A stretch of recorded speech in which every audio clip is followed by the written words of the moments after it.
로마서 42번째입니다. 살고 싶은 자들의 죽음과 죽고 싶은 자들의 부활. 로마서 4장 17절에서 25절까지 다 마치죠. 함께 봉독합니다. 기록된 바 내가 너를 많은 민족의 조상으로 세웠다 하심과 같으니 그의 믿은 바 하나님은 죽은 자를 살리시며 없는 것을 있는 것 같이 부르시는 이니라. 아브라함이 바랄 수 없는 중에 바라고 믿었으니 이는 내 후손이 이같으리라 하신 말씀대로 많은 민족의 조상이 되게 하려 하심을 인함이라. 그가 백세나 되어 자기 몸에 죽은 것 같음과 사라의 태에 죽은 것 같음을 알고도 믿음이 약하여지지 아니하고 믿음이 없어 하나님의 약속을 의심치 않고 믿음에 견고하여져서 하나님께 영광을 돌리며 약속하신 그것을 또한 능히 이루실 줄을 확신하였으니 그러므로 이것을 저에게 의로 여기셨느니라. 저에게 의로 여기셨다 기록된 것은 아브라함만 위한 것이 아니요 의로 여기심을 받은 우리도 위함이니 곧 예수 우리 주를 죽은 자 가운데서 살리신 이를 믿는 자니라. 예수는 우리 범죄함을 위하여 내어줌이 되고 또한 우리를 의롭다 하심을 위하여 살아나셨느니라. 1967년에 캘리포니아의 리버사이드에 위치한 알코어 생명연장재단에 죽음 직전에 암 환자가 한 명 도착했어요. 그는 여러분도 잘 아는 미국의 저명한 심리학자였던 베드포드 박사였습니다. 당시 그의 나이가 76세예요. 그는 지금도 고치기 힘들다는 신장암 말기 환자였어요. 간암 환자였다고들도 하는데 신장암 환자였답니다. 그런 그가 알코올 재단을 찾은 게 자신이 죽기 전에 냉동인간으로 만들어서 2030년까지 보관을 해달라는 부탁을 하기 위해서였어요. 질소액에 영하 한 196도 되는 질소액에 순간적으로 넣어서 냉동을 시켜서 이제 나중에 해동이 되면 살아날 거라는 이런 확신이 있는 거죠. 2030년 때쯤이면 신장암 정도는 고칠 수 있을 거라는 기대를 품고 그때까지 냉동인간으로 있다가 해동이 되어서 신장암을 고치고 더 살겠다라는 것이었어요. 그리고 그는 지금 냉동인간으로 보존이 되어 있습니다. 그 재단에. 알코올 생명재단은 불치해병을 치료할 수 있는 의술이 개발이 되고 늙어 죽는 걸 막아줄 수 있는 먼 미래까지 죽기 전에 인간이나 막 사망한 인간을 냉동인간으로 만들어주는 그런 일을 하는 재단이에요. 그냥 얼리면은 이 피라든지 수분이 결정이 되어서 이 인체 조직을 다 파괴하기 때문에 대체 액을 넣고 피는 다 뽑아버려요. 글리세린 같은 걸 넣고. 그래서 꽁꽁 얼려놓는 거예요. 지금도 아리조나에 그 재단 본부가 있습니다. 현재까지 33명의 냉동인간이 캡슐로 보존되어 있고요. 그 냉동 캡슐을 예약해 놓은 사람이 전 세계 8개국에서 400명 정도예요. 비용은 전신 냉동 보존료가 10만 달러고요. 머리만 냉동하는 두부 냉동 보존료가 3만 5천 달러입니다. 그리고 그가 살아날 먼 미래까지 매년 연회비로 200불씩 내면 돼요. 한번 더 해보시겠어요? 이러한 알코올 재단의 인간 냉동 보존 캡슐을 소재로 만들어진 영화가 실버스타 스텔론이 나온 데몰리션 맨 그리고 멜 깁슨의 포레버 영이죠. 냉동 캡슐에 들어간 인간이 먼 미래에 다시 깨어나서 미래를 사는 그런 영화예요. 저는 알코올 생명재단의 그런 냉동인간 프로젝트나 그런 걸 소재로 만들어지는 영화나 소설들을 대할 때마다 인간들의 이 역사, 이승수호의 집념이 얼마나 악착 같은 것인지를 보게 되는 것 같아서 참 씁쓸합니다. 그러한 인간들의 자아 챙기기와 역사 수호의 열심은 며칠 전에도 적나라하게 폭로가 된 바가 있습니다. 유럽 공동입자물리연구소에서 일명 오페라 시험에 몰두 중인 세계 11개국의 물리학자들이 중성미자의 속도가 광속보다 빠르다는 실험 결과를 발표했어요. 그러므로 아인슈타인의 특수상대성 이론은 수정이 되어야 한다라는 주장이었습니다. 아인슈타인의 특수상대성 이론에 의하면 빛의 속도로 움직이는 입자의 질량은 무한대가 되어야 되고 빛보다 빨리 움직이는 물질의 질량은 실수가 아닌 허수로 나와야 돼요. 따라서 빛보다 빨리 달릴 수 있는 질량이 있는 물체는 존재할 수 없다는 거죠. 이것이 현대 물리학의 기초이며 뿌리입니다. 그런데 질량을 가진 중성미자가 빛보다 약 60나노초 빠르다는 실험 결과가 나왔다는 건 물론 확실히 정설로 지금 인정이 된 건 아니에요. 그 현대 물리학의 기초를 박살내버리는 엄청난 이론인 거죠. 그것을 포착한 인간이 가장 먼저 뭘 시도하려 할까요? 그 중성미자 기사가 나오고 나서 어떤 기사가 거기에 딸려 붙었는 줄 아세요? 타임머신입니다. 빛보다 빠른 속도를 가진 질량이 있는 물체가 인간들에게 포착이 되었어요. 그럼 이제 인간들은 가장 먼저 타임머신을 만들 거라는 거죠. 언론에서 중성미자의 이야기를 보도하면서 타임머신 운운하며 과거로의 여행, 미래로의 여행이 이제 가능해질 것 같다는 추측성 보도를 하자 지금 불치병을 앓고 있는 환자들이 환호를 했다 그래요. 타임머신을 타고 먼 미래로 가서 자신의 질병을 고치고 싶다는 거죠.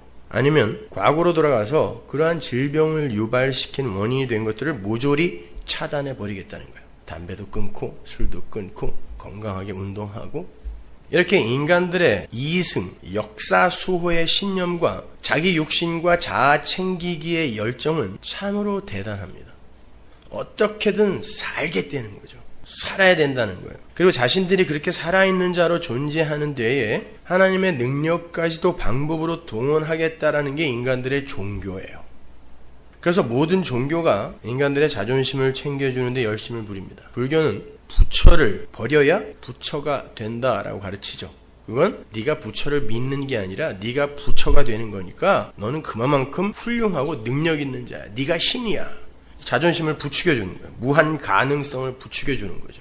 이슬람교도 인간들의 행함을 가지고 천국을 쟁취할 수 있다라고 거짓 선동을 해서 사람들을 자살폭탄의 자리로 내몰고 있어요. 인간들은 그렇게 자기의 보다 나은 미래를 위해서는 목숨까지도 거는 그런 존재입니다. 근데 기독교 역시 이 역사와 인생 챙기기의 향연에 한 몫을 거들고 있다는 게 참 가슴이 아픕니다. 지난주에 말씀드렸던 것처럼 이 역사는 실제가 아니에요. 실제이며 원형인 건 하늘에 완성되어 있는 하나님 나라입니다. 그 하나님 나라는 하나님의 창조의 능력으로 이미 완료된 창조의 나라예요. 그런데 재밌는 건 하나님께서 이 모형으로서의 역사를, 이 세상을 당신의 백성에게 주셨고 당신의 백성으로 하여금 섬기라고 하셨어요. 이 세상이 누림의 대상이 아니고 섬김의 대상이 아니면 애초에 안 주셨으면 되잖아요. 근데 왜 주시냐고요. 마치 먹어서는 안 되는 선악과를 동산 중앙 가장 눈에 잘 띄는 곳에 심어두시고 먹어봐 라고 하셨던 것처럼 이 세상을 만들어 놓고 이 세상을 섬기고 누리고 건설해 보라고 하셨단 말이에요. 하나님께서 하나님 나라의 모형으로 성전을 주시죠. 모세가 하나님 나라를 보고 내려와서 성전 지었단 말이에요. 그 성전을 섬기게 하셨단 말입니다. 그렇죠? 당신의 백성들에게 성전 건축에 참여하게 하셨고 성전을 섬기게 하셨고 성전을 의지하게 하셨어요. 그렇게 실컷 섬기게 해놓고는 내가 진짜 이곳에 살 것 같니? 그럼 왜 만들었냔 말이에요. 근데 하나님 그러셨다니까요. 내가 진짜 여기 살 것 같니? 그리고 누가 이 성전 문 좀 닫아줄래? 줘놓고 너희는 여기가 여호와의 전이라는 거짓말을 믿지 말라 등등 성전을 부정하시는 말씀만 하시다가 결국 AD 70년에 완전히 돌 위에 돌 하나도 남기지 않게 다 부숴내시고는 이건 모형이니까 믿지 마. 약 올리는 거예요. 주워놓고 지으라고 해놓고 그게 역사입니다. 성전은 하나님 나라를 원형으로 하여 그 식양대로 지으라고 하신 것이므로 하나님 나라의 모형인 이 세상을 대표하고 있는 개념이란 말이에요. 근데 하나님이 그걸 섬기라고 하셨고 그 세상의 종으로 보내셨단 말이에요. 당신의 백성을요. 이 개념이 이해가 가세요? 그렇다면 뭔가 이유가 있을 거예요. 그죠? 하나님께서 당신의 백성들을 갖고 노신 건 아닐 거 아닙니까? 갖고 놀아도 할 말은 없지만 그런 분이 아니란 말입니다. 왜 선악과와 선악과로 대표되는 이 세상과 성전과 율법을 만들어서 주시고는 그걸 건축하고 섬기고 지켜보라고 했을까요? 그리고는 왜 십자가로 그걸 다 부숴버렸을까요? 십자가에 못 박았다라고 하는 게 그거잖아요. 율법, 성전, 우리의 옛 성전, 그리고 세상 수없이 나오죠. 세상이 못 바뀌었다, 율법이 못 바뀌었다, 내가 못 바뀌었다. 왜 주워놓고 그걸 십자가로 박살을 내시냐고요. 그건 하나님의 은혜를 의지하지 않는 인간들과 그들이 만들어낸 이 세상이 섬김의 대상이 될 수 없다는 걸 깨닫게 하시기 위한 하나님의 자기 백성 만들기 혹은 자기 백성 골라내기의 프로젝트로 이해를 해야 된다 그랬어요. 섬김을 받으실 분은 오직 한 분 하나님 뿐이시며 그분이 홀로 만들어내신 하나님 나라만이 우리에게 행복과 안식을 줄 수 있는 그런 나라라는 걸 가슴으로 배워야 하는 교육 현장이 바로 이 역사와 인생인 거고, 그것을 인식하고 수긍하며 고백하는 이가 바로 하나님의 백성인 거예요. 그러니까 이 역사 속에서 인생은 성공을 목적으로 하면 안 돼요. 번영과 성숙을 목적으로 살면 안 되는 거란 말입니다. 근데 우리는 전부 그걸 위해 살고 있잖아. 예수를 믿으면서도 그것만 놓고 기도하고 있잖아요. 우리는요. 인생의 모든 수고가 헛되고 헛되다는 걸 몸으로 살면서 배워보라고 준 건데 그걸 목적 삼아 산다니까요. 지난 금요일 교사 성경 공부 때 우리 사진을 찍으시는 서영주 집사님께서 지난주 설교를 요약하여 발표를 하시면서 실제와 허상이라는 말을 했어요. 묵시가 실제라면 역사는 허상이라는 거예요. 그런데 인간들은 보이지 않는 실제를 볼 수 있는 능력이 없기 때문에 눈에 보이고 실감이 되는 이 현실이라는 허상의 목을 맨다는 거죠. 안 보이니까. 보이면은 그럴 수가 없는데 안 보이니까 이 허상의 목을 매는 거예요. 묵시는 신본이죠. 그죠? 하나님 중심. 역사는 인본이란 말이에요. 인간 중심이란 말이에요. 근데 이 인간들이 이 인본의 역사만 감지하고 볼 수 있기 때문에 하나님이 무스테리온, 비밀로 가려놨단 말이에요. 그러니까 인본의 세상, 이 역사만 감지할 수 있기 때문에 인간들은 거기에서만 가치와 아름다움을 찾으려 한다는 거예요. 정확하게 잘 이해하시는 거죠. 피모 목사님의 책을 쓰시던 분이 이런 말씀을 하신다는 건 경청동지할 일이 일어난 겁니다. 제가 예를 하나 들어볼게요. 그림이든 사진이든 음악이든 우리가 작품이라고 규정하고 감상하고 감동하는 것들은 실제가 아닌 허상이죠. 비발디의 사계가 아무리 사계절을 잘 표현했다고 해도 그건 허상이지 실제가 아니에요. 밀레의 만종이나 이삭 줍기가 사실주의에 입각해서 아무리 농촌의 아름다운 풍경을 잘 그려냈다 해도 그건 실제가 아닙니다. 그렇다고 사진이 실제겠어요? 사진도 역시 허상에 불과해요. 빛의 각도나 굴절 정도에 따라서 실제와는 다른 허상이 사진에 맺히는 거란 말이에요. 근데 우리는 사진을 보고도 감동하죠. 그런데 우리는 사계절이라는 이 현실 속에서는 그 현실로 감동하지 못해요. 자, 여러분이 지금 가을이라는 계절 한복판에 와 있는데 이걸로 감동하십니까? 근데 비발디의 사계를 들으면서는 눈물 흘리는 사람이 있어요. 농촌의 일몰이라는 현실은 우리를 감동시키기는커녕 진짜 가보면 고단함으로만 인식이 돼요. 왜 그럴까요? 우리는 왜 실제보다는 허상에 더 감동을 하고 있는 걸까요? 실제를 보고 감동하지 못하고 허상에 감동하는 인간들의 속성은 그건 속성이에요. 실제를 근사하게 포장하고 위장해내는 인간들의 위장 실력을 입증해내는 것임과 동시에 자기가 안 보고 싶은 건 안 보겠다는 거예요. 실제가 담고 있는 가치와 의미를 파악하거나 포착할 수 없는 인간들의 무지와 억지를 증명하는 거예요. 하물며 보이지 않는 실제인 그 묵시는 어떻겠어요? 묵시. 이건 아예 보이지가 않는데 하나님의 도우심이 없이 보이지 않는 실제를 감지하고 그걸 소망으로 붙들 수 있는 사람은 단 한 사람도 없어요. 왜냐하면 나를 비롯한 눈에 보이는 이 존재하는 모든 보이는 존재들은 곧 나에게 있어서 거부할 수 없는 진실이잖아요. 그죠? 여러분과 내가 여기에 지금 존재하고 있는 이것만큼 진실이 어디 있어요? 이건 우리에게 진실로 인식이 된단 말이에요. 그것만큼 생생한 실존 감각은 없어요. 그래서 모든 존재는 나라는 존재의 이 현실, 즉 내가 존재하고 내가 중심이 된 현실이 존재한다는 그 실존 감각에서 자유로울 수가 없어요. 그것이 진실이기 때문에 나에게는. 그래서 하나님의 은혜 밖에 거하는 모든 인간은 그 현실과 역사와 자아라는 감옥 속에 갇혀서 평생 종노릇 하다가 가게 되는 거예요. 이게 바로 하나님의 자기 백성 구별하기의 리트머스 시험쟁이에요. 성경은 그걸 걸림돌이라고도 표현을 해요. 하나님은 허상에 묶여서 허상만을 보는 자가 아니라 역사의 눈으로는 보이지 않는 묵시라는 실제를 인식하고 보는 자만 내 백성이다 라는 커트라인을 정해놓고 걸림돌을 계속 던지시는 거예요. 좋니? 좋아? 하나님은 모든 존재들에게 자아와 환경이라는 현실을 부여하세요. 물론 그건 모형이에요. 존재는 그 모형 속에서 열심히 인간의 능력과 자원을 바탕으로 인간이 중심이 되는 세상 나라를 건설해요. 그들의 눈에는 모형으로서의 인간과 세상밖에는 안 보여요. 그러니까 당연한 거예요. 그런데 그중 어떤 무리에게 보이지 않는 묵시를 볼 수 있는 눈과 귀를 주세요. 그리고 그 묵시가 어떻게 완료가 되게 되었는지도 알게 하세요. 말씀으로, 계시로. 그들에게 있어서 이 역사와 인생은 발전시키고 성숙시키고 번영시켜야 할 것이 아니고 바로 세워야 할 것이 아니고 부수어지고 죽임당하고 부정당해야 할 것으로 인식이 되기 시작한단 말이에요. 나부터, 나라는 존재부터. 그리고 그 일이 실제의 삶 속에서 이제 경험이 되는 거예요. 은혜의 왕노릇에 의해. 그래서 부수어지는 거예요. 깨지는 거예요. 그걸 고난이라고 하고 환난이라고 그래요. 그게 바로 주님이 말씀하신 자기 부인의 삶이고 십자가 지는 삶인 거예요. 십자가는 여러분이 죽는 거예요. 생각해 보십시오. 하나님의 나라는 창조의 은혜로만 지어지고 운영되는 나라라 했어요. 그 창조라는 단어는 잘 생각해 보세요.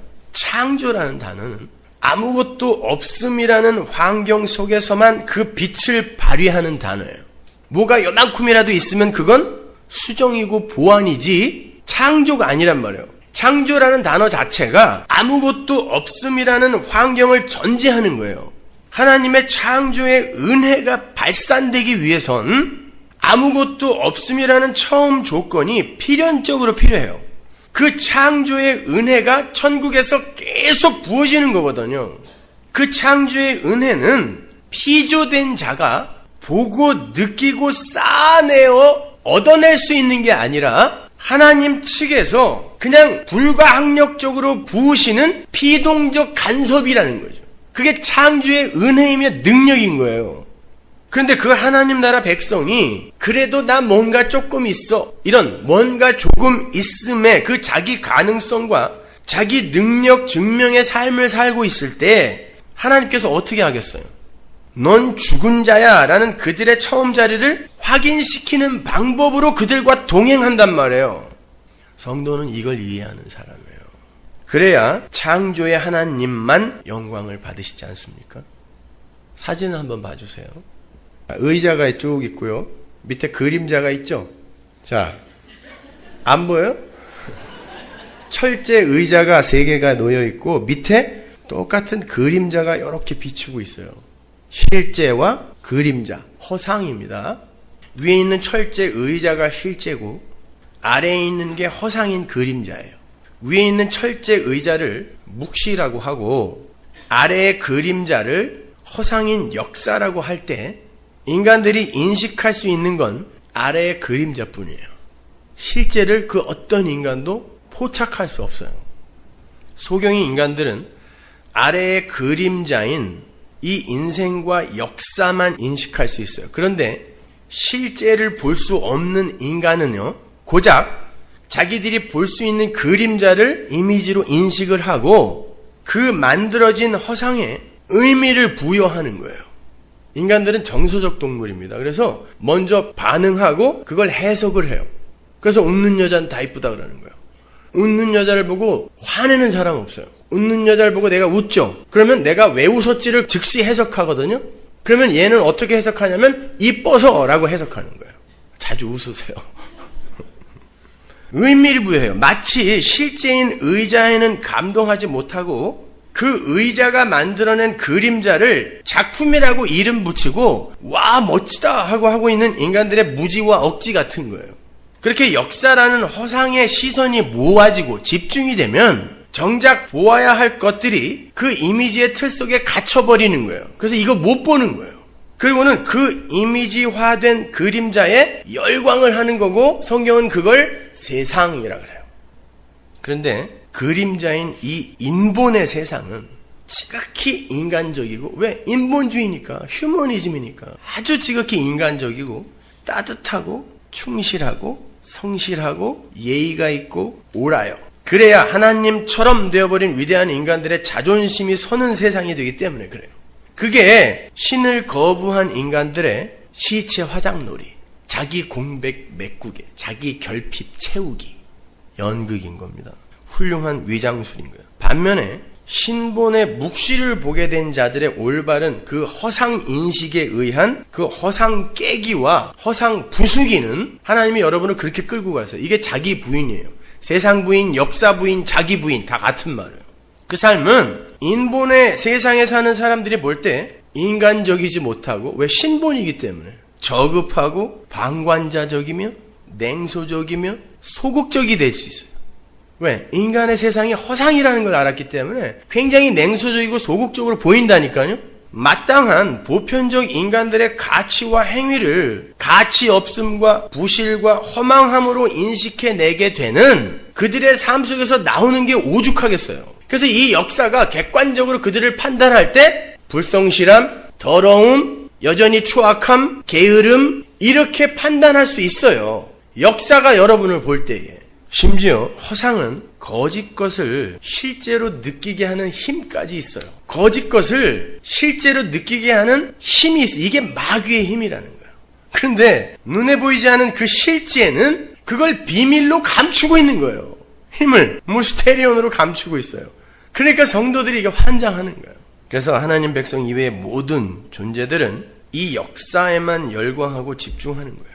나에게만 집중하는 거예요. 당연히 진짜 하나님의 백성들은 역사와 세상의 눈에 가짜처럼 보이게 되는 거고, 인본의 역사를 숭배하는 가짜들이 열심히 있는 진짜로 둔갑하게 되는 거예요.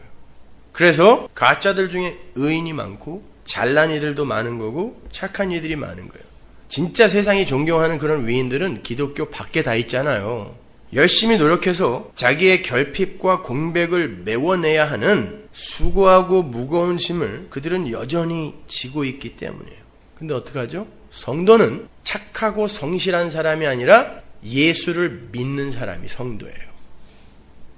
거듭 말하지만 하나님 나라는 하나님의 은혜로만 완성이 되고 하나님의 은혜로만 운영이 되는 곳입니다. 하나님은 그렇게 창조주의 자리에 앉아 계셔야 되고 제자리에 앉는 게 사바스예요. 존재가 제자리에 앉는 거. 그걸 안식이라고 번역을 했는데 존재가 제자리에 있어야 문제가 없는 거예요. 그걸 안식이라 그래요.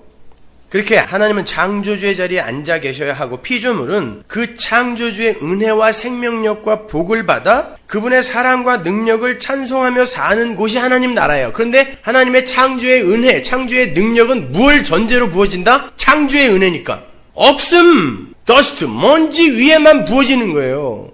그런데 다 내가 있음의 흉내를 내고 있으면 하나님의 창조의 은혜가 아닌 그들의 능력으로 살게 하는데 거기가 지옥이라는 거예요.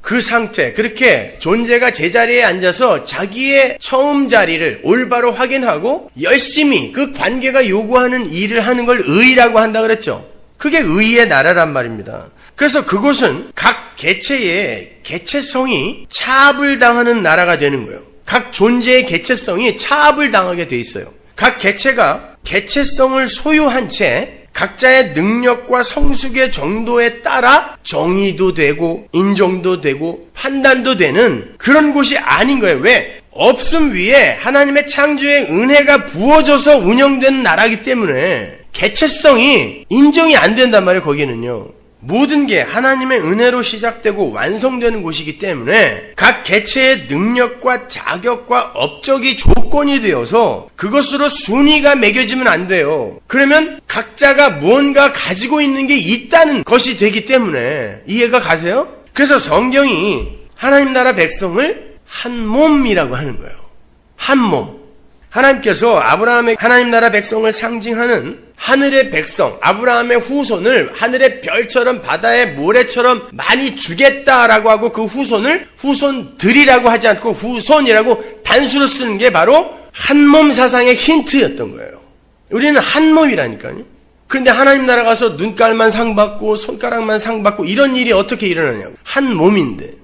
바울은 그 후손이 바로 예수 그리스도라고 그래요. 그렇다면 아브라함의 후손, 즉 하나님 나라 백성들은 예수 그리스도를 머리로 한 지체로서 구원받는 거란 말이에요. 이게 사도 바울이 이야기하는 거예요.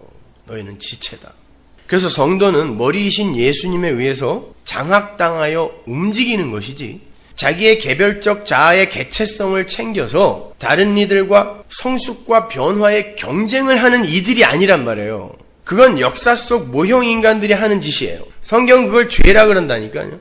그리고 그 죄의 삭스로 피조물에게 주어지는 게 사망이에요. 그게 죽은 거란 말이에요. 살겠다고 나서는 그게 바로 죽은 거라고요. 그래서 아담이 선악과를 따먹고 자기의 개별적 자아 챙기기의 장으로 나섰죠. 그전에는 아니었어요. 하나님이 시키는 대로 살았단 말이에요. 근데 먹지 말아라 라는 걸 거역하고 먹으면서 선악 판단의 주체가 되었어요. 내가 이제 역사에 기여를 하겠다라고 하잖아요. 그때 아담의 시계, 역사의 시계가 그때 스타트 출발한 거예요. 근데 역사의 시간이 출발하면 이게 어디로 흘러가냐면 사망으로 흘러가게 돼 있어요. 반드시. 그 역사의 시계가 멈추는 곳을 영원이라 그래요. 그래서 거기엔 시간이 없다 그러는 거란 말입니다. 아담은 처음부터 에덴을 지키고 다스리고 정복할 수 있는 완전한 성인으로 창조됐어요. 아기로 창조 안 됐단 말입니다. 자라고 성숙해야 할 아기로 창조된 게 아니에요. 하나님 나라 백성은 그렇게 영단번의 완료의 상태로 창조된 거라는 걸 보여주는 거란 말입니다. 아기로 태어나서 시간의 종속이 되어서 자라고 성숙되고 발전한 게 아니에요. 그러면 죽어요. 그 흐름이 시간이고 그게 사망으로 달리는 거란 말입니다. 그건 하나님 나라의 백성의 출생과 존재 양식을 힌트한 건데, 하나님 나라 백성은 하나님에 의해 그렇게 영단번의 완료요 완성으로 출생하는 거지 시간에 의존하여 자라고 성숙되는 게 아니라는 걸 보여준 거란 말이에요. 이게 역사가 추구하는 거예요. 그렇게 창조주에 의해서 창조된 피조물의 자리에서 하나님만을 의존하며 사는 거, 그게 의란 말이에요. 하나님만을 의존하며 그분이 살게 하면 살고, 그분이 망하게 하면 망하고, 죽게 하면 죽고, 요걸 의라고 한단 말이에요. 그리고 그걸 안식이라고 하고, 그 상태가 하나님과의 화목의 상태예요. 그것이. 거기엔 죽음이 없어요. 왜냐하면 그렇게 하나님의 창조 은혜 속에 있는 곳이 시간이 없다는 영원이라는 영역이기 때문에 그래요. 그래서 시간이 없으면 죽음이 없는 거란 말이에요. 시간이라는 건 객관적 실체가 아니에요. 우리는 시간을 흐르는 것으로 인식을 하지만 사실은 인간이 흐르는 거예요. 인간이 달리는 거란 말입니다. 시간이 뭐예요? 뭐가 시간인데 여러분은 시간을 흐른다 그래요? 뭐가 시간인데 여러분은 시간을 간다 그러죠? 뭐가 시간이냐고요. 객관적 실체가 아닌 시간이라는 게 흐를 수가 없어요. 반면에 객관적 실체로서의 인간, 객체로서의 인간은 흘러요. 그런데 하나님의 창조의 은혜 아래에서 자신의 처음 자리를 올바로 인식하며 하나님의 능력으로 존재하는 이들은 자기가 달려서 흐르지 않아도 돼요. 이게 사는 거라니까요. 예수 안이라는 그 지체의 자리에서 객체로서의 흐름을 시도하거나 생산하지 않는 그들을 성도라 그래요. 그걸 안식이라고 하고 자유라고 하는 거예요. 그게 구원의 자리예요. 그러나 선악과를 따먹은 아담처럼 자신들이 선악 판단의 주체가 되고 스스로의 능력과 힘을 발휘해서 변화와 성장과 성숙과 발전과 번영을 꾀하기 시작하면 그때부터 사람이 흐르기 시작하는 거예요. 그래서 선악과를 먹자마자 죽음이 왔고 그가 달린 결과가 930세의 죽음으로 끝나는 거예요. 시간이 그때 시작되는 거예요. 사망을 향하여 달리는 거예요. 우리가 달리는 거예요. 근데 사람들은 시간이 흐른다 그러죠. 시간이 흐르면 반드시 늙음이 오고 썩어짐이 오고 종국에는 죽음으로 끝이 나게 되어 있어요. 그래서 우리가 열심히 이 역사를 달리는 거예요. 그리고 어디로 가요? 죽음으로 가는 거예요. 그래서 여러분은 반드시 죽어야 돼요. 그러니까 시간이 사람을 후패케 하고 늙게 하고 썩게 하고 죽이는 게 아니라 사람이 스스로 열심히 달려서 늙고 후패하고 썩고 죽는 거예요. 성경의 표현대로 선악과를 따먹은 아담들은 열심히 노력하여 썩어짐의 종노릇을 한다 그러죠. 열심히 노력하여 율법 지켜 썩어지는 거예요. 그게 시간이 가는 거예요. 인간이 달리는 거예요. 그렇게 썩어짐의 종노릇 하다가 결국 사망으로 떨어지는 거예요. 그걸 지옥이라 그래요. 하나님은 당신의 백성들에게 이 역사라는 모형을 통하여 바로 그러한 하나님 나라의 올바른 형성 과정과 그곳에서의 삶의 양식을 설명해 주고 있는 거예요. 창세기 2장으로 가면 그러한 하나님의 의도를 조금 엿볼 수 있습니다. 2장 8절 보세요. 여호와 하나님이 동방의 에덴에 동산을 창설하시고 그 지으신 사람을 거기 두시고 여호와 하나님이 그 땅에서 보기에 아름답고 먹기에 좋은 나무가 나게 하시니 동산 가운데에는 생명나무와 선악을 알게 하는 나무도 있더라. 하나님께서 동방의 에덴의 동산을 창설했다 그러죠. 동방의 에덴 동산을 창조한 게 아니에요. 동방의 에덴에 동산이 잠깐 섰다가 사라지는 거예요. 여기서 동방이라고 번역이 된 히브리어가 영원이라는 뜻의 케뎀입니다. 영원이에요. 에덴이라는 단어는 기쁨이죠. 따라서 동방의 에덴이란 영원한 기쁨의 나라를 말하는 거예요. 하나님 나라입니다. 그 영원한 기쁨의 나라는 묵시 속에 완료된 하나님 나라를 가리키는 거예요. 이게 동방의 에덴이에요. 거기에 동산이 잠깐 서는 거죠. 영원한 묵시의 역사가 동산이 잠깐 서서 그 동산 속에서 아담과 하와라는 사람이 어떤 역할극을 하고 사라지는 거예요. 그게 묵시와 역사의 모습이란 말입니다. 눈여겨보아야 할 것은 인간의 악마적 실체를 고발하고 그들을 덮는 하나님의 은혜를 설명하기 위해 등장하는 그 설명용 교보제로서의 그 선악과와 생명나무가 에덴이 아닌 동산에 심겨져 있다는 걸 주의 깊게 보셔야 돼요. 그래야 여러분이 역사를 이해할 수 있어요. 동산에 심겨져 있단 말입니다. 선악과와 생명나무는 영원한 에덴을 설명하기 위한 무대 장치였단 말이에요. 그래서 동산에 그게 등장하는 거예요. 선악과는 인간의 처음자리 폭로용으로 마련된 하나님의 리트머스 시험지였고, 생명나무는 하나님의 은혜인 하나님의 생명력과 복을 상징하는 거죠. 한마디로 생명나무는 예수 그리스도예요. 그런데 그 예수 그리스도가 에덴이 아닌 영원한 기쁨의 나라가 아닌 동산에 나와서 심겨져 있는 거예요. 뭘까요? 예수 그리스도의 성육신이 거기서부터 나오는 거예요. 선악과와 생명나무, 즉 율법과 예수 그리스도가 모형인 세상으로 출동을 하여 영원한 나라를 계시해내는 거예요. 그래서 세상은 율법으로 계속 흐르고 인간의 가능성으로 계속 흐르고 자기의 실체를 폭로당하며 거기에 예수가 그걸 덮는 존재로 이 역사 속에서 지금 뭔가를 계속 설명해내고 있는 거란 말이에요. 이게 동산이란 말입니다. 그 그림을 성막으로 그대로 옮겨서 성막의 구조와 한번 오버랩 시켜보세요. 성막에는 지성소라는 곳이 있어요. 거기에는 하나님의 은혜가 죽은 흙들에게 무상으로 부어지는 시은좌가 있죠. 그게 하나님 나라예요. 하나님 나라는 그렇게 존재하고 운영이 돼요. 하나님은 창조의 하나님으로 당신의 보좌에 앉아 계시고 그 창조주 앞에 피조물은 죽은 자의 자리에서 그분의 은혜를 무상으로 받는 모습이에요. 이게 지성소예요. 그리고 그 지성소 밖은 성소라고 부르는 곳이죠. 자, 에덴, 그리고 동산, 그리고 동산 밖. 창세기에서는 이렇게 에덴과 동산 밖으로 이 전체를 세 부분으로 구별해내죠. 그래서 하늘을 삼층천이라고 하는 거예요. 근데 성전도 지성소와 성소와 뜰 이렇게 세 부분으로 구별이 된단 말이에요. 그러면 성소는 창세기에서의 동산의 역할을 하겠죠. 그러면 거기에 무슨 나무가 심겨져 있어야 될 거 아니에요. 성수에 뭐 있죠? 떡상, 향단, 촛대. 출애굽기에 가면 이 촛대를 어떻게 만들으라고 설명을 하는데 나무예요. 그죠? 나무가 지성소가 아닌 생명나무가 지성소가 아닌 성소로 동산으로 출격한 거예요. 그리고는 지성소를 설명하는 거예요. 거기에 있는 떡상이나 향단이나 촛대가 다 예수입니다. 불기둥, 구름기둥, 만나. 예수가 세상으로 출격해 온 거예요. 이걸 성육신이라고 해요. 성도는 그걸 알아먹는 거예요. 세상 속에서. 이 모습을 이스라엘의 출애굽 현실과 또 한번 오버랩 시켜보겠습니다. 하나님의 약속의 나라인 가나안이 있고 그리고 그 하나님 나라인 가나안의 삶을 설명하고 가르치기 위한 광야 40년이 있고 광야가 있어요. 그리고 애굽이라는 이방 나라가 있어요. 성전 뜰에는 이방인도 막 들어오는 거 아시죠? 역시 세 부분으로 나눠집니다. 가나안은 하나님의 은혜만을 의지하여 사는 나라예요. 거기는 자기가 심지 않은 걸 먹고 자기가 건축하지 않은 집에서 사는 곳이에요. 일부러 하나님이 그렇게 설명을 하세요. 신명기 6장 10절 보세요.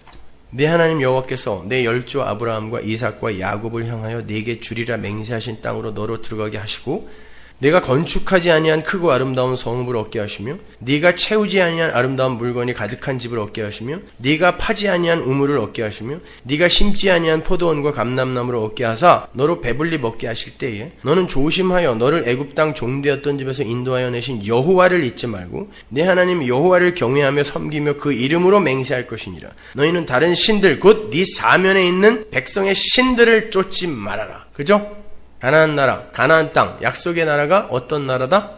하나님이 다 준비해 놓으신 그곳에 가서 그냥 누리는, 하나님이 주시는 걸 여호수아 24장 13절 보세요. 내가 또 너희의 수고하지 아니한 땅과 너희가 건축하지 아니한 성읍을 너희에게 주었더니 너희가 그 가운데 거하며 너희가 또 자기의 심지 아니한 포도원과 감람원의 과실을 먹는다 하셨느니라. 그러므로 이제는 여호와를 경외하며 성실과 진정으로 그를 섬길 것이라. 너희의 열조가 강 저편과 애굽에서 섬기던 신들을 제하여 버리고 여호와만 섬기라. 보시다시피 하나님 나라 약속의 땅은 그 나라 백성들의 손이 조금도 기여되거나 공헌되거나 가입하지 않은 그런 은혜의 나라예요. 근데 잘 보시면 그 은혜의 나라를 설명하면서 꼭 뭐가 붙죠? 뭐가 붙어요? 다른 신 섬기지 말라 그래요. 그게 뭐겠어요? 너 인간이에요. 인본, 율법. 이게 하나님이 경고하신 우상이에요. 실체. 내가 다 준비해 놓은 곳에 너는 들어가서 누리면 되는데 너는 반드시 너의 자존심을 챙기기 위해 거기에 망치질이라도 한번 하겠다고 나설 거라는 거예요. 그걸 우상이라고 하는 거예요. 그래서 거기에 우상 섬기지 말라가 항상 붙어 나오는 거예요. 하나님 나라는 창조의 나라며 완료된 나라인데 인간들이 자꾸 거기에 자기들의 율법적 행위를 보태서 자기들의 자존심도 챙기려는 시도를 하게 되는데 그게 바로 인간이라는 가짜 하나님을 섬기는 우상 섬기기라는 말이에요. 하나님은 그걸 버리라고 하시는 거예요. 그래서 이스라엘을 애굽에서 빼내자마자 십계명을 주시는데 그 시작이 전부 다른 신, 우상 이렇게 나오는 거예요. 그래놓고는 우리가 할 수 없는 것들을 쫙 나열하시는 거죠. 마지막이 뭐죠? 네 이웃의 것을 탐하지 말아라. 마음을 어떻게 제어해요 우리가? 훔치지 말아라가 아니라 탐내지 말아라예요. 안 훔치는 건 할 수 있는데 탐내는 건 어떻게 해요? 억어가 안 되잖아요. 디키라는 거에 말라는 거예요. 그게 다른 신인 거예요, 여러분. 애굽은 나를 우상으로 삼아서 나라는 자아의 종으로 사는 이 세상 역사를 모형하는 곳이에요. 그래서 거기서 종살이 한다라고 이야기를 하는 거예요. 나에게 갇혀있는 걸 종살이라 그래요. 하나님은 당신의 백성들을 그러한 종의 자리에서 건져서 하나님만 의존하고 하나님께만 순종하는 하나님의 종으로 만들어내는 거예요. 하나님의 백성으로. 그래서 이 역사 속에 당신의 백성들을 던져 넣으시고 애굽의 종으로 살게 하시는 거예요. 살아봐! 라는 거예요. 발전해봐. 번영해봐. 성숙해봐. 라고 율법을 살게 하시는 거예요.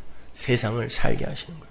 그렇다면 이 역사를 바라보는 성도의 올바른 역사 인식이 어떠해야 할까요? 인간이 열심히 달려서 얻어낼 수 있는 건 사망과 썩어짐밖에 없다라는 것을 올바로 인식을 하고 목숨 걸고 하나님의 은혜, 의에만 매달려야 하는 그 인간 실존을 처절하게 인정할 수밖에 없는 거예요. 십자가, 이거 없으면 죽는구나, 이렇게. 그래서 바울이 오늘 본문 17절에서 아브라함으로 대표되는 교회의 올바른 신앙 고백을 이렇게 기술한 겁니다. 17절 잘 보세요. 기록된 바 내가 너를 많은 민족의 조상으로 세웠다 하심과 같으니 그의 믿은 바. 자, 그가 뭘 믿었는지 설명해 줄게. 그리고 그의 믿은 바를 간단 명료하게 지금 써요. 뭐라고 쓰는지 보세요. 하나님은 죽은 자를 살리며 없는 것을 있는 것 같이 부르시는 이신이라. 요걸 믿었다는 거예요. 성경을 절대 표피적으로 보지 말라 그랬습니다, 여러분. 자, 이걸 표피적으로 보면 하나님은 죽은 자도 살려내실 수 있는 하나님이며 없는 데에서 있는 것을 만들어낼 수 있는 하나님이다라는 하나님의 능력의 차원, 이것으로 이해를 한단 말이에요. 표피적으로 보게 되면 이건 그런 능력의 이야기가 아니에요. 지금 바울이 구원의 이야기를 해내고 있단 말이에요. 이 말씀은 하나님은 없는 걸 있는 것으로 부르시는 창조의 하나님이므로 그 앞에서 산자인 척 할 수 없는 자, 죽은 자만 살아날 수 있다는 뜻이에요.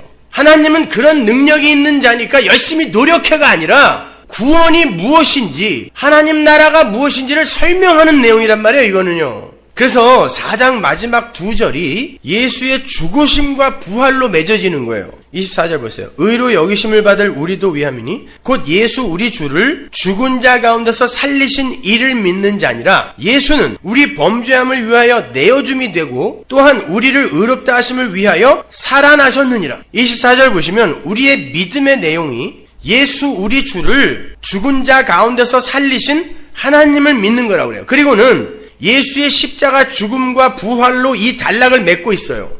여러 번 말씀드렸지만 예수의 십자가는 단순히 우리를 살려낼 수 있는 방법과 도구로서만 우리에게 주어진 게 아니라 그랬죠. 십자가는 그 자체가 하나님 나라의 창조 섭리와 존재 양식과 삶의 원리를 설명하는 거예요. 죽는 게 사는 것이다. 그래서 예수님이 십자가에서 죽자 살아나는 거예요. 죽는 게 사는 거예요. 이게 하나님 나라란 말이에요. 하나님 앞에서 존재인 척하는 건 절대 살 수 없다는 걸 보여주는 거예요. 이게 십자가란 말이에요. 그래서 반드시 죽어야 돼요. 예수는 십자가에서.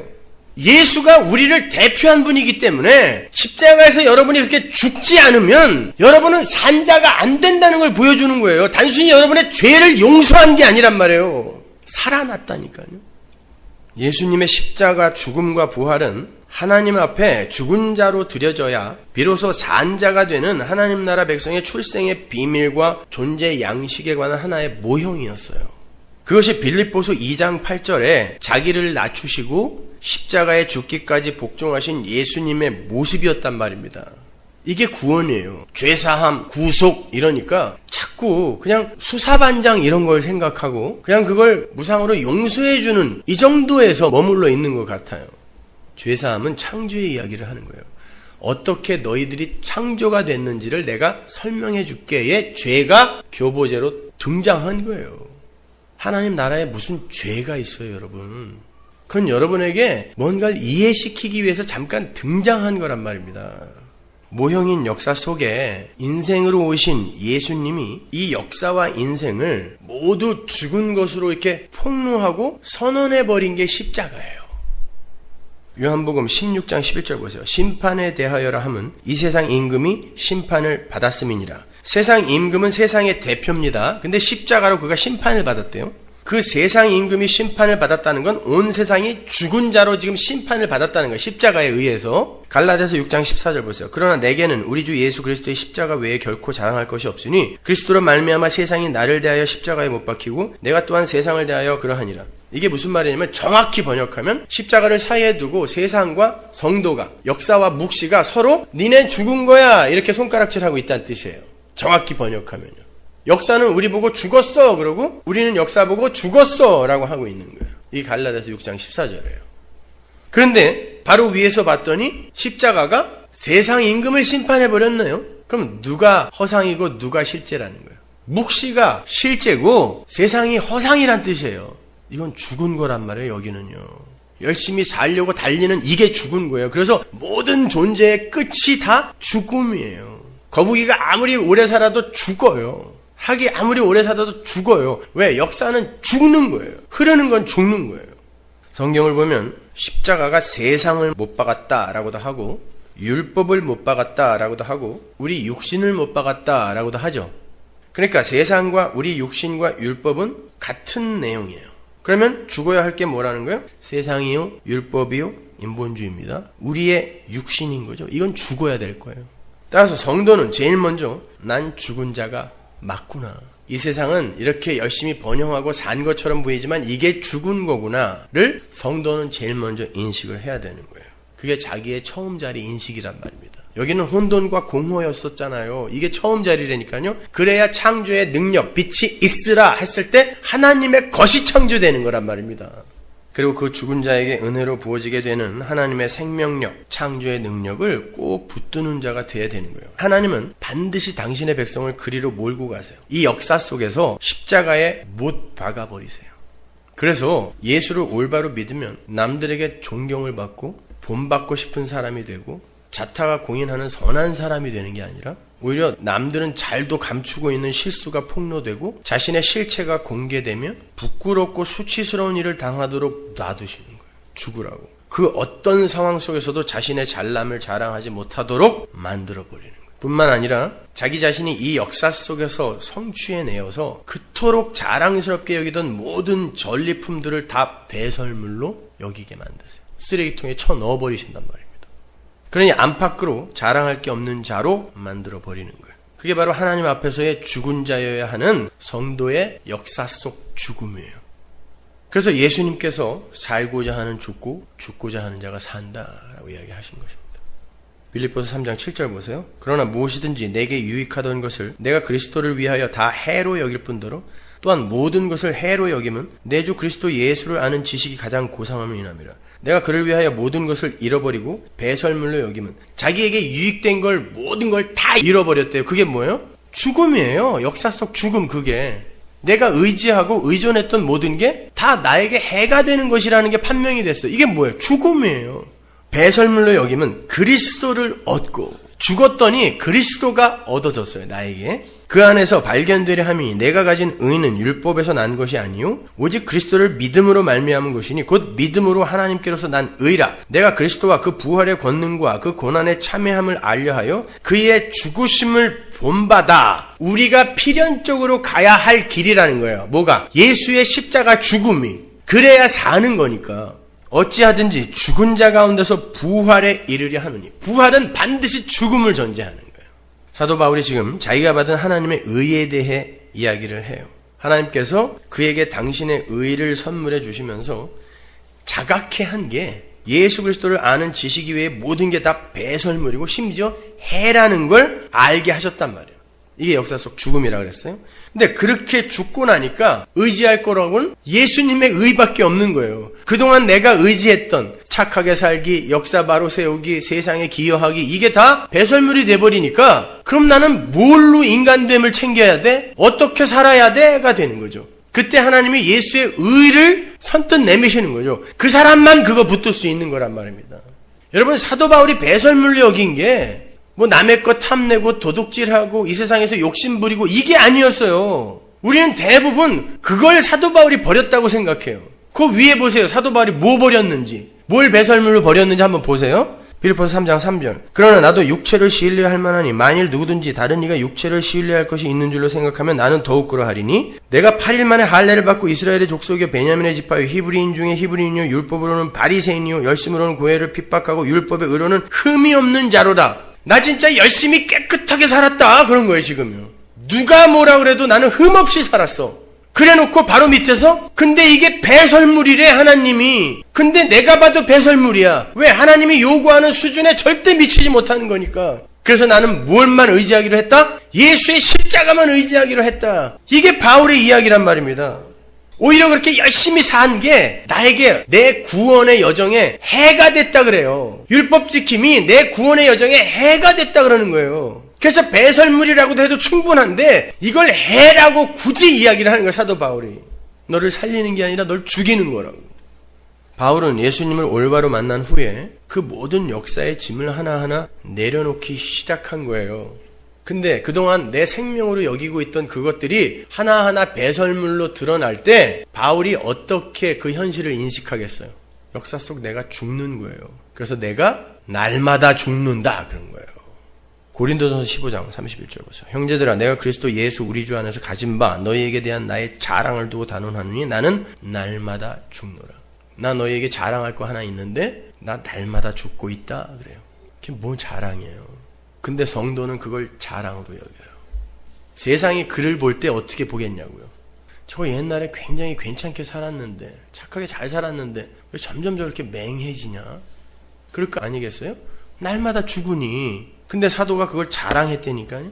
사도 바울이 바리새인들한테 뭐라고 욕을 먹었겠어요. 야, 너 옛날에 네 가족도 다 버리고 뭐 하나 써주면 그거 갖고 천리길을 마다하지 않고 열심히 달려. 하나님을 위해 살던 놈 아니냐. 근데 지금 왜 그래? 왜 걸핏하면 감옥에 들어가 있어? 이랬을 거 아닙니까? 근데 기독교 역사는 사도 바울만한 인간을 아직 못 내놓고 있단 말입니다.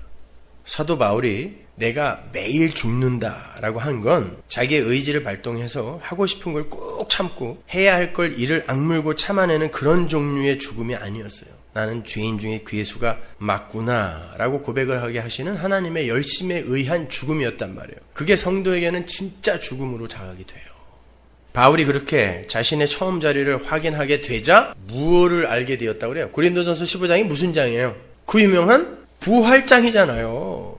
내가 날마다 죽는다 그래놓고 바로 이어서 무슨 이야기를 하냐면 부활의 이야기를 해요. 이게 사는 거야 라고 이야기하는 거예요. 생텍쥐베리가 그러죠. 산다는 건 날마다 조금씩 사는 것이다. 물론 그 사람은 다른 의미로 이야기했겠지만 성도가 역사를 산다는 건 날마다 역사 속에서 죽는데 그게 날마다 사는 거예요. 조금씩. 그걸 부활이라 그래요. 고린도전서 15장 35절 보세요. 누가 묻기를 죽은 자들이 어떻게 다시 살며 어떠한 몸으로 오느냐 하리니 어리석은 자야 너의 뿌리는 씨가 죽지 않으면 살아나지 못하겠고 또 너의 뿌리는 것은 장래 형체를 뿌리는 게 아니요 다만 밀이나 다른 것의 알갱이 뿐이로되 하나님이 그 뜻대로 저에게 형체를 주시되 각 종자에게 그 형체를 주시느니라. 육체는 다 같은 육체가 아니니 하나는 사람의 육체요 하나는 짐승의 육체요 하나는 새의 육체요 하나는 물고기의 육체라. 하늘에 속한 형체도 있고 땅에 속한 형체도 있으나 하늘에 속한 자의 영광이 따로 있고 땅에 속한 자의 영광이 따로 있으니. 보세요. 이 얘기 어렵게 생각할 필요 없어요.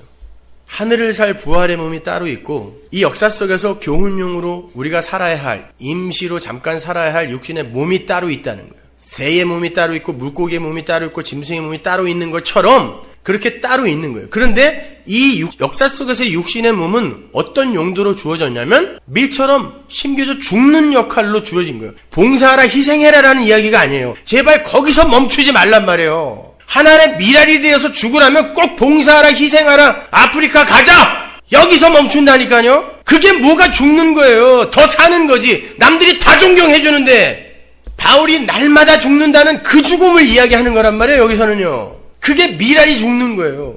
여러분의 육신은 죽기 위해 이 땅에 존재하는 거지 성숙시키고 번영시키는 게 아니란 말입니다. 그렇게 내가 죽을 때 진짜 내가 소망하는 게 뭐겠어요? 이건 죽어야 할 게 맞구나. 하나님이 주신다고 하는 부활의 몸을 소망할 거 아니에요. 이걸 산다라고 하는 거예요. 그게 기독교예요. 아니면 다른 종교와 다른 게 뭐가 있냐고 기독교가. 제발 좀 알아먹으란 말이에요. 사도 바울이 열심히 살았어요. 최선을 다해서 살았어요. 그런데 하나님을 만나고 나니까 이게 다 쓰레기예요. 그때 사도 바울이 진짜 죽는 게 뭐고 진짜 사는 게 뭔지를 알았단 말이에요. 고린도전서 15장이 그 이야기란 말입니다. 고린도전서 15장 41절 보세요. 해의 영광도 다르며 달의 영광도 다르며 별의 영광도 다른데 별과 별의 영광이 다르도다. 죽은 자의 부활도 이와 같으니 썩을 것으로 심고 썩지 아니할 것으로 다시 살며 욕된 것으로 심고 영광스러운 것으로 다시 살며 약한 것으로 심고 강한 것으로 다시 살며 육의 몸으로 심고 신령한 몸으로 다시 사나니 육의 몸이 있은즉 또 신령한 몸이 있느니라. 우리가 흙에 속한 자의 형상을 입은 것 같이 또한 하늘에 속한 자의 형상을 입으리라. 실제가 원형이 있고 그림자가 있는데 우리는 그림자의 가치를 부여하면서 살아요.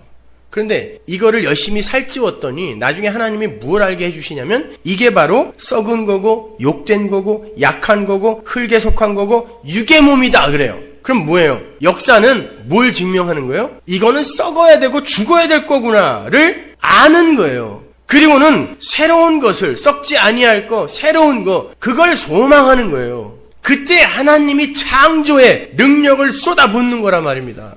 그게 하나님 나라의 존재 양식이란 말이에요. 부활이라는 건 새로운 창조를 이야기하는 거예요. 새로운 창조. 고치는 게 아니에요. 조금 수정하는 게 아니에요. 새로운 창조. 그래서 새로운 피조물이에요. 피조라는 게 창조됐다는 뜻 아닙니까? 고친 거 아니라니까요. 성숙시켜 이루어내는 거 아니란 말입니다. 근데 어디다 대고 나는 성화가 너무 완전하게 되어서 이제 죄 짓는 게 죄 안 짓는 것보다 힘들다고 이딴 소리 하냐고요. 난 그 사람 예수 안 믿었다고 봐요. 부활신앙은 이 세상이 진짜 세상이 아니고 부활의 몸이 살게 되는 새로운 세상이 있다는 걸 믿는 거잖아요. 그러니까 부활하신 거예요. 예수님이. 그 몸으로 사는 나라가 있다는 거예요. 이게 고린도서 15장에서 바울이 이야기한 거예요. 그 몸으로 사는 나라가 있기 때문에 부활이 일어난 거란 말입니다. 근데 우리가 부활을 소망한다고 하면서 여전히 이 세상에서의 역사를 세우려고 하고 사회를 평등하게 만들려고 하고 나를 성숙시켜 사람들의 칭찬을 받으려고 하는 것이 부활신앙이냐고요. 이 육의 세상은 반드시 십자가에 못 박혀야 하는 거라는 확실한 자각이 있는 걸 부활신앙이라 그래요. 그걸 믿는다는 건 이 역사의 한계를 자각했다는 말이고 그 사람이 눈이 열린 거예요. 이 육의 인생의 열매와 그 종국을 알아버렸다는 걸 뜻하는 거예요. 그런데 나라는 이 역사가, 율법이, 이 자아가 잘 안 죽잖아요. 근데 걱정 마세요. 그래서 하나님이 동행하며 죽여가시는 게 여러분의 인생이란 말이에요. 난 왜 이렇게 안 죽어? 교만 좀 떨지 마세요. 어떻게 내가 날 죽여요? 우리는 끊임없이 살려고 애를 쓰죠. 근데 하나님이 죽여가는 거란 말입니다. 근데 이게 옳습니다라고 인정을 하게 되는 걸 신앙이라 그래요. 본문 18절 이하에서 사도 바울이 어떻게 그러한 신앙 고백, 하나님은 죽은 자를 살리며 없는 것을 있는 것 같이 부르시는 분이라는 신앙 고백을 했는지가 잘 설명이 되어 있어요. 18절 보세요. 아브라함이 바랄 수 없는 중에 바라고 믿었으니 이는 내 후손이 이같으리라 하신 말씀대로 많은 민족의 조상이 되게 하려 하심을 인함이라. 그가 백세나 되어 자기 몸에 죽은 것 같음과 사라의 태에 죽은 것 같음을 알고도 믿음이 약하여지지 아니하고 믿음이 없어 하나님의 약속을 의심치 않고 믿음에 견고하여져서 하나님께 영광을 돌리며 약속하신 그것을 또한 능히 이루실 줄을 확신하였으니 그러므로 이것을 저에게 의로 여기셨느니라. 우리가 공부한 창세기와 사뭇 내용이 다르죠. 우리가 본 아브라함의 인생은 그거 아니었잖아요. 근데 사도 바울은 도대체 뭘 근거로 이렇게 이야기하냐고요. 표피적으로 보면 여러분이 그렇게 오해할 수밖에 없어요. 그러나 한 발짝 더 들어가서 십자가로 풀면 이게 맞는 소리예요. 18절 보면요. 아브라함의 믿음이 바랄 수 없는 중에 바라고 믿었다 그러죠. 야, 어떻게 바랄 수 없는 중에 그걸 믿었냐? 야, 참 훌륭하다. 우리로 본받자. 여러분, 어떻게 바랄 수 없는 중에 내가 나의 감정에 의지에 명령하여 그거를 바라고 믿을 수가 있어요? 그거 할 수 있는 분 손 한번 들어주세요. 그걸 가능하다고 지금 본받는다 그러는 거예요? 여기서 바랄 수 없는 중이라고 번역이 된 헬라어 파르 엘피사는요. 파르가 against예요. 저편, 반대편이라는 뜻이거든요. 그리고 엘피사가 확신, 믿음이라는 뜻이에요. 아브라함은 확신, 믿음의 반대편에 있었다라는 뜻이에요. 정확히 번역을 하면. 그런데 어떻게 믿었냐? 19절과 20절에 그 답이 나와 있어요. 그가 백세나 되어서 자기 몸이 죽은 것 같은 자가 되었음을 알았다 그러죠? 당연히 알아요. 본인은 알아요. 안 돼요. 안단 말이에요. 그리고 사라의 태도 죽은 것을 알았어요. 분명히 알았어요. 인간 측에서의 생산 조건과 가능성이 완전히 박살이 난 상태죠. 누가 봐도 아브라함 측에서의 생산은 불가능해요. 이게 죽은 거예요. 모두가 포기했어요. 당사자인 아브라함도 포기했습니다. 죽은 거예요. 그러니까 하나님 말씀하실 때 웃은 거 아닙니까? 죽었어요. 그렇게 아브라함이 죽은 자로 확인이 되자 아브라함이 바랄 수 없었고 믿을 수 없었다 그러잖아요. 근데 그 와중에 믿음이 왔다 그러잖아요. 그 상태로 아브라함이 사라와 자기를 자각했어요. 우리 이제 죽었어. 안 돼. 근데 포기하지 않는 어떤 게 하나가 나타났다라는 뜻이에요. 그게 뭐예요? 믿음이 나타났다는 뜻이에요.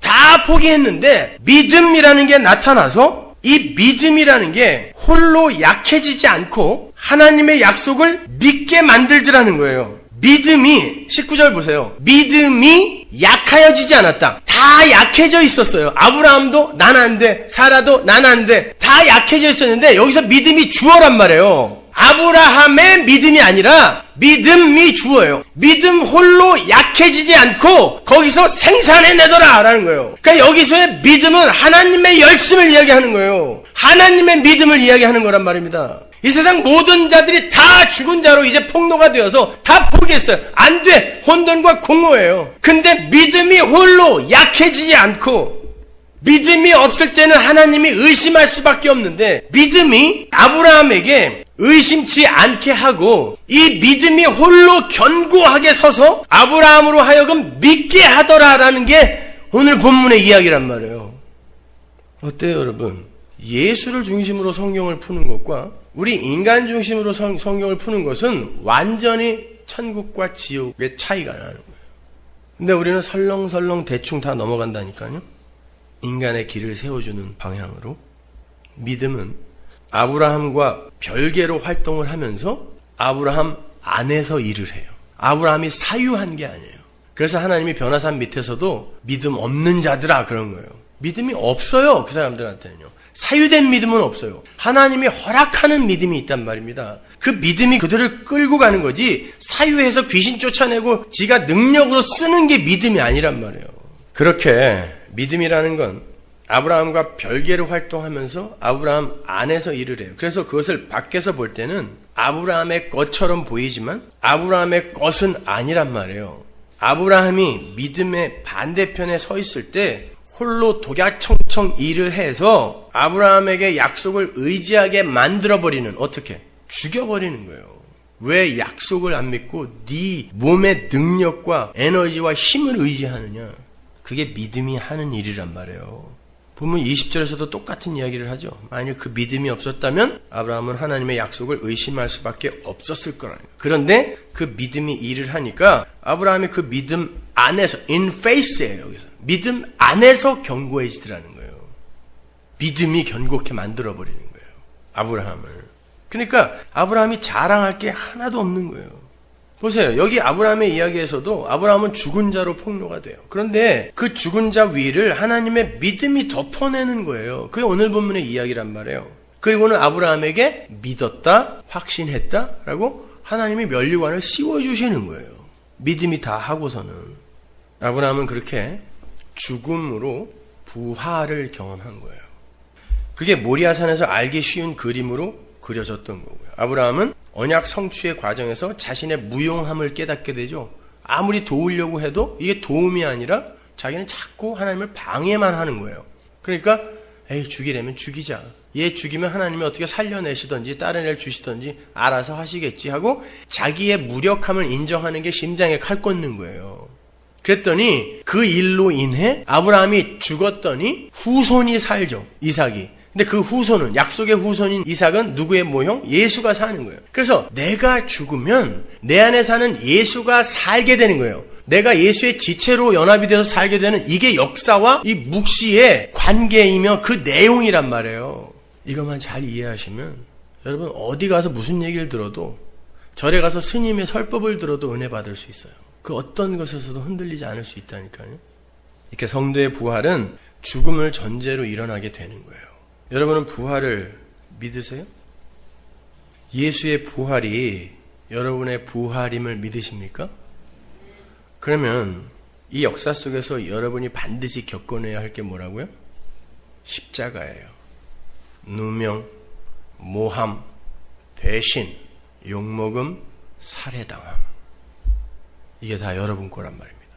하나님이 이걸 말려주는 게 기독교가 아니라 이리로 밀어넣어 여러분을 아무것도 아님, 자랑할 거 없는 자로 몰아가시는 걸 기독교라 그래요. 금요일 저녁에 제가 존경하는 장로님으로부터 메일을 한 통 받았어요. 그분은 지난해부터 저희 교회 설교를 열심히 듣고 계신 분이에요. 지난 수십 년간 한국 개혁주의 진영에서 열심히 공부하며 봉사하시던 아주 훌륭한 장로님입니다. 굉장한 분이에요. 그러던 차에 제가 쓴 10권의 책을 읽고 또 읽고 그 집단에서 빠져나와서 이제 저희 교회 설교를 틀어놓고 가족이 예배를 드리세요. 교회 갈 데가 없어서. 물론 원래 속해 있던 곳 사람들에게 무지하게 욕을 먹고 계셨고, 왜? 거기는 건강한 교회라고 이름난 곳이거든요. 온갖 모함과 협박에 시달리고 계셨던 분이에요. 원래 세상의 공식으로는 그런 분이 축복받아 잘 되고 상대편 사람들이 저주받아서 아주 뻔때를 한번 보여줘야 되는 거 아니에요? 얘가 맞다 이렇게? 근데 하나님이 그분의 일상까지 폭격을 했어요. 그분이 제가 보낸 메일을 조금만 소개해 드릴게요. 이곳은 완연한 가을입니다. 저는 어제 은행에서 경매 통보를 받았습니다. 사업체와 모든 부동산, 집까지요. 그런데 마음은 이렇게 평안할 수가 없네요. 예수님이 살고 가신 제 인생을 알고 내가 지금 주님의 삶을 살고 있음을 알고 나니까 모든 일들이 아주 작게만 여겨집니다. 앞으로 어떻게 이 못난 인생을 이끌어 가실지, 남은 날들 얼마나 귀한 은혜와 사랑의 깊은 데까지 인도하실지 설레고 기쁘기까지 합니다. 믿음으로 서로 세워주고 책망해주고 모든 것을 나눈 아내를 주신 것이 너무 감사하고, 이렇게 아버지가 사업에 실패해도 씩씩하고 순종하는 아들이 있어 감사하고, 무엇보다 목사님을 통해 귀한 복음을 들려주심이 너무 고마워서 감당할 수 없는 고통과 두려움 속에서도 너무 행복합니다. 생애 가장 행복한 시간을 이런 실패 가운데 주심을 세상이 어찌 알겠습니까? 이제 좁은 공간으로 이사하면 서재의 책들은 다 버려도 성경과 목사님의 10권의 책만 있으면 될 것 같습니다. 목사님께 받은 귀한 사랑 많이 나누겠습니다. 앞으로도 밀려올 아픔과 두려움 잘 달래서 보낼 수 있게 저희들을 위해 기도해 주세요. 오늘은 집사람과 모처럼 먼 산에 달에 따러 가려고 합니다. 주 안에서 사랑으로 하나 된 서머나의 형제들에게도 제가 받은 은혜를 더 넘치게 주시길 빌면서 감사합니다. 눈물 나지 않으세요, 여러분? 이 세상 누구보다 예수를 잘 믿어보려고 애쓰셨던 분이고 수많은 책들을 읽으면서 하나님을 알려고 열심을 부렸던 분이에요. 그 결과 많은 분들에게 존경을 받고 인정을 받으시던 분입니다. 많은 분들을 가르쳤던 분이에요. 근데 이제 진짜 복음이 뭔지 올바로 깨닫고 기뻐서 어쩔 줄 모르고 계시는 분입니다. 그동안 그토록 자랑스럽게 여겨졌던 당신의 실체가 자각이 되면서 하나님 앞에서 통곡과 애통을 하셨다고 그랬어요. 그런데 그렇게 힘겨운 자기 부인의 과정 속에서 하나님은 그분의 일상과 역사까지 완전히 폭격을 해버린 거예요. 하나님은 아브라함이 섰던 그 모리아산 위에 그 장로님을 직접 세워버리신 거예요. 다른 사람들이 얼마나 손가락질할까요? 봐라, 네가 예수 잘 믿는다고? 그러면 하나님이 그렇게 만들겠어? 넌 잘못 간 거야. 완전히 죽은 거예요. 누구 하나 붙들 게 없어요. 이 세상 힘 중에 자기 곁에 남아있는 게 하나도 없어요. 그 와중에 행복을 이야기합니다. 자유를 이야기하고 아내와 손잡고 먼 산에 달에 따라가는 이 여유, 그게 복음이 주는 자유입니다. 누가 뭐라고 욕하면 어때? 누가 뭐라고 좀 비아냥대면 어떠냐고요. 그게 원래 우리의 자리인데 뭐가 그렇게 자존심 상하냐고요. 그것이 이렇게 하나님이 죽여가시자 이분이 날로 새롭게 태어나는 거예요. 그걸 행복으로 감지해내고 있는 거예요. 나는 진짜 새롭게 태어나고 있구나. 어떻게 이 상황에서 내가 기쁨을 이야기하고 행복을 이야기하지? 나는 진짜 새롭게 태어나고 있구나 라고 이야기를 한단 말이에요. 하나님은 바로 그러한 당신의 피조물을 보고 싶어 하는 거예요. 하나님이 보시기에 좋은 피조물이 성도예요. 근데 가짜들은 보암직도 하고 먹음직도 한 지들이 보암직하고 먹음직한 것을 율법으로 만들어낸다니까요. 여자가 보암직도 하고 먹음직도 한 것으로 판단하는 건 다 가짜입니다. 하나님이 보시기에 좋은 게 새로운 피조물이에요. 근데 보시기에 좋은 게 어떤 상태에서 창조됐냐고요. 아무것도 없었을 때 여러분이 그걸 자각하고 지금 예수하고 있냐고요. 한국의 기독교는 이 과정을 생략해버린 거예요. 인간들의 자존심을 챙겨주기 위해 이 과정을 생략하고 엉뚱한 예수를 부르고 있는 거예요. 내가 진짜 죽어야 할 죄인임을 여러분이 알고 계시냐고요. 그걸 인생 속에서 지금 살고 계시냔 말입니다. 우리가 죽어야 예수의 지체로 연합이 돼요. 살아서 펄펄 뛰고 있는 건, 그 개체성을 유지하고 있는 건 예수의 지체로 갖다 붙일 수가 없어요. 붙여놔봐야 지 맘대로 살기 때문에, 그러면 교회 전체가, 하나님의 교회 전체가 박살나기 때문에 얘는 못 붙인다니까요. 죽여서 갖다 붙여야 돼요. 여자가 보기에 보암직도 하고 먹음직했던 건 선악과 율법 역사였어요. 하나님이 그걸 죄라고 했단 말입니다. 여러분은 예수를 붙드셔야 되는 거예요. 근데 예수를 붙들려면 나의 개체성이 차압당하게 돼 있어요. 그게 죽음이란 말입니다. 예수님께서 홀로 살아 펄펄 뛰는 암덩어리를 당신의 지체로 받아들이겠어요? 절대 아닙니다. 골로새서 3장 3절 보세요. 이는 너희가 죽었고 너희 생명이 그리스도와 함께 하나님 안에 감추었습니다. 너희가 죽었대요. 죽어야 살기 때문에. 십자가에서 우리를 죽여버렸어요. 로마서 7장 4절. 그러므로 내 형제들아 너희도 그리스도의 몸으로 말미암아 율법에 대하여 죽임을 당하였으니 이는 다른 이 곧 죽은 자 가운데서 살아나신 이에게 가서 우리로 하나님을 위하여 열매를 맺히게 하려 함이니라. 우리가 육신에 있을 때는 율법으로 말미암는 죄의 정욕이 우리 지체 중에 역사하여 우리로 사망을 위하여 열매를 맺게 하였더니, 열매가 있는데 사망의 열매가 있어요. 이제는 우리가 얽매였던 것에 대하여 죽었으므로 율법에서 벗어났으니 이러므로 우리가 영의 새로운 것으로 섬길 것이요 의문의 묵은 것으로 아니할지니라. 여러분은 이미 율법에 대해서, 세상에 대해서, 자아에 대해서 죽은 분들이에요. 그래서 내 안에 자존심도 내게 아니에요. 자존심 상하신다고요? 여러분 아직 안 죽은 거예요. 죽은 자가 무슨 자존심이 있어요? 죽은 자 염할 때 옷 함부로 벗긴다고 벌떡 일어나서 이게 웬일이야 그런 사람 보셨어요? 자존심 없어요. 죽은 자는. 세상의 비난이나 평가나 비아냥도 여러분께 아닙니다. 여러분은 죽었어요. 그리고 원래 그 정도가 아니라 우리는 죽어야 할 정도로 더럽고 추악한 인간이었단 말이에요. 뭐 그 정도로 비아냥거려 주는 거 감사하게 생각하세요. 죽었다니까요. 그런 거에 귀 막으세요. 대응할 필요도 없어요. 여러분 굳이 자살할 필요도 없어요. 이미 죽은 거 뭘 또 죽여요. 그냥 사세요. 억울합니까? 그냥 세상과 인간이 그렇게 추악하고 더럽다라는 거 그 상황 속에서 배우세요. 저는 아주 요즘에 인간의 이 끝이 어딘가를 하나님이 이렇게 좋은 설교를 하게 만들기 위해 인간의 끝이 어딘가를 열심히 보여주고 계신데, 오케이, 감사해요. 그래서 복음을 전할 수 있다면 얼마든지 또 그렇게 가겠어요. 그거 배우면 돼요, 여러분. 잘 생각하세요, 여러분. 마귀가 이 세상 속에서 발광을 하면서 뭘 하려 할까요? 타임머신이 생기면 마귀가 어디로 돌아가려고 할까요? 십자가로 돌아가겠죠.